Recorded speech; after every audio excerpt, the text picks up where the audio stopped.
Kublai pribaro te hakane ka video bamta ngan pentip syafi yaki kubor laikam balapan mi daka Bank of Baroda recruitment arjar arpusan. Te yakini kipus papiyo ban apply kade yaki kandidat ki balapan dep yaka kelas 10 papiyo ban apply. Te kelapan mi hadu san spatam kipus baro te lada pidon kamon te sap kerja kane ka video hadu kabakot kenang bapentip kambene ha kabayday bat kini kipus bat yaki wikiwe ki jington kam. Te kelakot online application na kamta ki post office assistant pion te kelas det ban submit yaki application kande hadu ka apply terek banai basan arajar arpsan.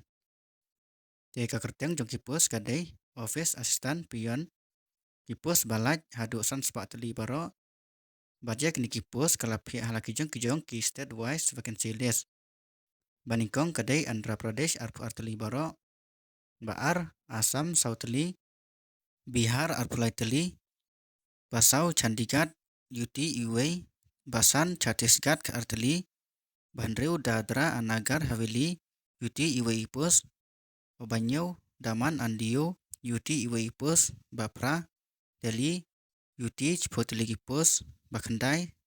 Goa Laiteli Ipus Bashipau Gujarat Prapoteli Ipus Bakhadway Haryana Khadway Teli Ipus Khatar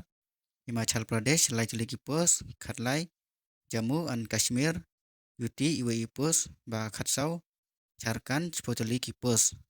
Bakhatsan Karnataka Laiteli Kipus Khandreu Kerala Khatkanai Kipus Baro Bakhatnyau Madhya Pradesh Khandreu Teli Bakhatpra Maharashtra Arpkanai Teli Kipus Khatkandai Manipur UAE Pus Arpau Nagaland UAE Pus Arpuwei Odisha Khanyu Teli Kipus Arpuar Punjab Kasau Teli Kipus Arpulai Rajasthan Sapundu Teliki Pos ba Arpsau Tamil Nadu Arpsau Teliki Pos Arpsan Telangana Khanlai Teliki Pos Arpunreu Uttar Pradesh Prapulai Teliki Pos Arpunyau Uttarakhand Chipo Teliki Pos Arpupra West Bengal Khatsau Teliki Pos Tiki Neboro Arpra Teliki District Kilaphi Alaki Jengkijong Kipos Batlada Pikwa Banaplai Baro yaki distrik ru kalong kasyong katkum kajeng jit kajeng pi nang ta ka essential qualification part kade candidate must have passed the 10 standard pide man pandep yaka kelas 10 sajrong ba phiyo ban apply yaki niki post bat pide ru banang hakaktin local language jong ka state bat pide ru banang ban pule ban tho ban kren hakaktin local language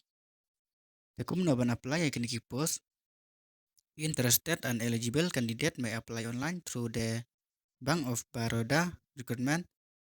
Teki bakwa ban apply lan neki balong eligible jekini ki post.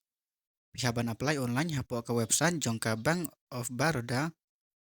dengan sabu hapo ka description ya ka website. Kanang ta ka baisiu yaki application CISPA yaki PWBD SC ST Bandrus pa yaki UR EWBS OBC teki ne kide kejing betip hak bayday bas kini kipos kublai siban ngin second upat